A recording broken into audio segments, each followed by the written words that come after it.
Hey Retrospectors, did you know we are a completely independent show and we rely on your donations to keep going? And did you know that our Club Retrospectors supporters on Patreon get an ad-free podcast feed, an exclusive Sunday episode, and weekly bonus bits? If you didn't know, well, now you do. And here's one more fun fact. For our 3rd birthday and for a limited time only, we are discounting annual memberships by 16%. And it's risk-free. There's a 7-day free trial. Just head to patreon.com/retrospectors. That's patreon.com/retrospectors. And now, on with the show.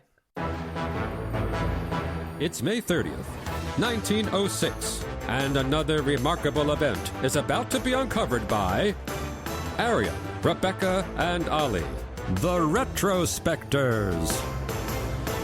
When Milton S. Hershey, the Willy Wonka of Pennsylvania, designed the town that would bear his name to host the factory that would bear his name to make the chocolate that would bear his name, he also thought his workers might need a place to unwind. So on this day in 1906, he opened a park that bore his name.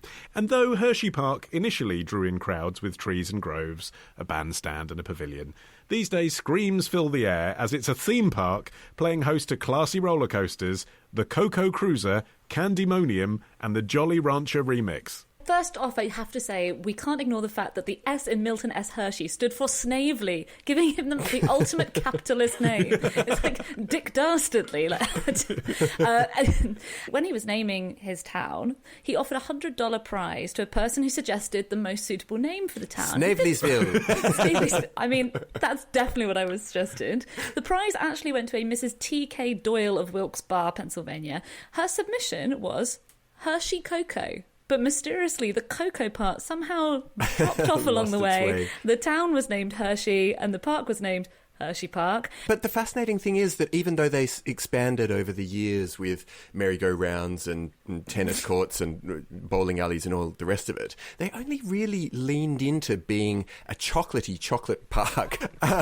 They only really got into that in 2020 when they began discussing the opening of a new area for the park that was called actually Chocolate Town. You have to remember that at the time we're talking about, 1906, the whole idea of leisure facilities for working class families was still a pretty new phenomenon. And there were actually only a few dozen people living in Hershey when the park opened. So right from the off, even though it had been designed as a park for workers at the Hershey Company, most of the visitors were from out of town. They flocked to the area to see attractions like playgrounds and a boating lake and a pavilion and a bandstand. Yeah, it was really ahead of its time, wasn't it? 100 years before Google were enticing their employees to stay in the office. That's basically the idea, isn't it? You have this double-edged offer. On the one hand, yes, we will provide facilities for the people of the town.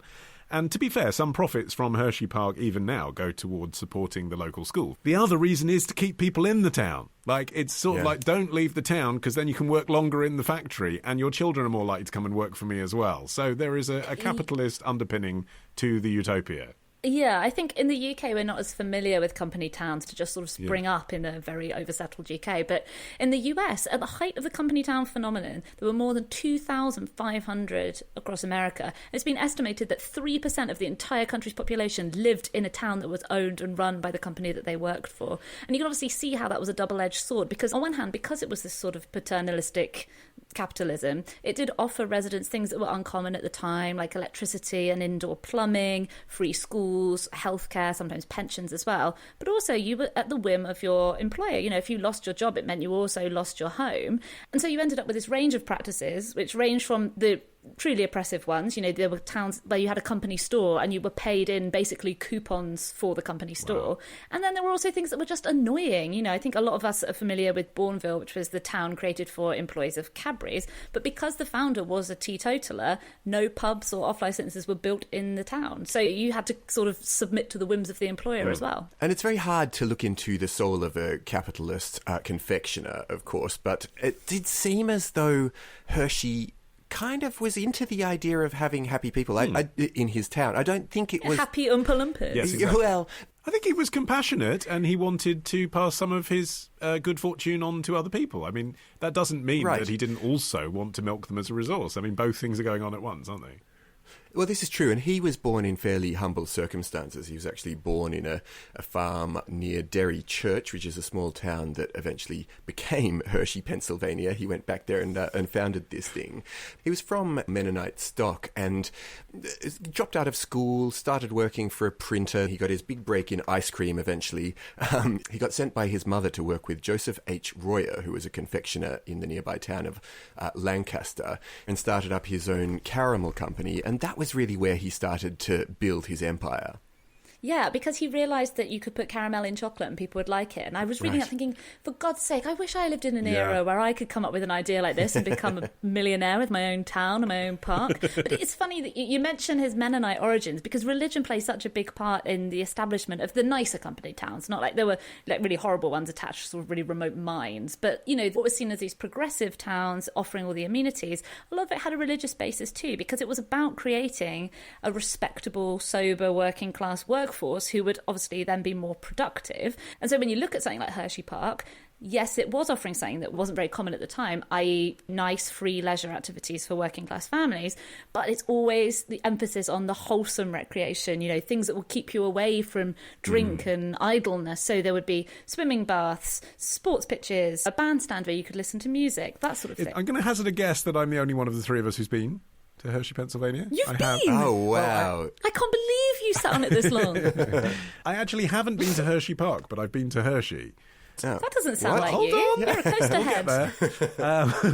But what's interesting about the location of Hershey, Pennsylvania is that the reason I got there, and the reason a lot of people get there, is I drove there from New York. I was on holiday and my wife was pregnant at the time. We flew into New York City and we're like, I don't want to be here. This is too busy and there's nowhere to sit down. So we went to New York State and like hung around in the Catskills and stuff like that. And then thought, looking at a map, like we can either go and see more lakes and mountains, which is very nice, but we've got those in England too, or we can go somewhere that we definitely don't have in the UK, and that's Amish country. And Hershey's just on the other side of it.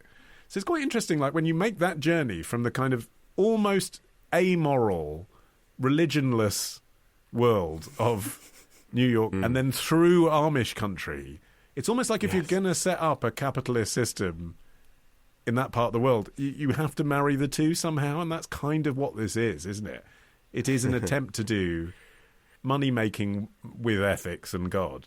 But that still doesn't answer the question why you didn't go to the theme park. Well, actually, the pregnant wife did have something to do with it, so roller coasters wouldn't have been a good idea. But Hershey, the city, it's interesting. People are very proud to be from there, the people that we met. And Hershey, the man, is still very revered there as this kind of self-made millionaire and entrepreneur with 3 failed businesses behind him who came out here and built this place. And it is weird because you can smell the chocolate in the air.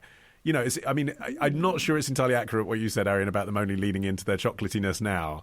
I mean, there was a chocolate museum, there was a chocolate experience, there was a chocolate shop. The streetlights look like Hershey's Kisses. Sorry, are the townsfolk bursting into song at random points? And we went to, it was like on the gate of Hersheypark, there's an actual park, like a landscape gardens. We went and walked around there. And I suppose that is something akin to what this would have looked like in 1906. Attractive landscape gardens looking over the whole of Hershey town. Yeah, because it didn't take them long to start adding in more attractions beyond the sort of sedate ones that it opened with. So it was only 2 years after it opened that it had its first ride, roller coasters not really being a thing at the time. It had its merry-go-round. Then it was joined by a miniature railway. You can see we're amping up the drama and the excitement. And then the first roller coaster, the Joyride, opened in 1923 to mark the 20th anniversary, and apparently no women were allowed to ride it on the first day. Don't know why. Probably their wombs being thrown around. Same reason Olly's wife didn't go. Yeah, probably. But I suppose this is what I mean about them not leaning into the chocolatiness, that all of the rides that they did up until comparatively recently were called things like the Wildcat or the Scooter or whatever, and it's only now that you're getting the Candemonium and... Okay, but they've since the 70s had characters walking around who are essentially giant Hershey bars with faces on. But there is this tension because it was free. It was free admission until 1971. you'd pay to go on each ride, but the locals could just walk around and get some candy floss and sit and watch the roller coasters. And then in the 70s, when they put loads of investment into it, there was this decision to then say, OK, we need to appeal to people basically to come from New York for the day, and they're coming to experience the chocolate town. Yeah, and the irony of us talking about how Hersheypark took a while to lean into its chocolatey connections is that to the British palate, Hershey's chocolate actually tastes really horrible. I'm glad you said people. Because apparently it's due to this thing called butyric acid, which to us has a vomity undertone. Yeah. It's used to stop chocolate from melting in hot climates. But this is something I found out in doing the research, was that Milton Hershey, not only did he invent bars of chocolate that tasted great to Americans, he also invented a really famous bar that tasted pretty bad to Americans. And that was actually his brief. He invented the first ever chocolate bar designed for military ration kits. So this was during World War II, and he was given an unusual brief that the bar had to withstand high temperatures for soldiers in tropical locations, but because it was supposed to be emergency-only nutrition, it should taste, quote, a little better than a boiled potato. Wow. Make a character out of that and put him around the theme park. Tomorrow. I mean, that would make a fundamental difference to the operation of the bacteria in your gut. I'm just not sure what it would do to the way you walk. Ditch the ads and get a Sunday episode when you join Club Retrospectors. Patreon.com/Retrospectors.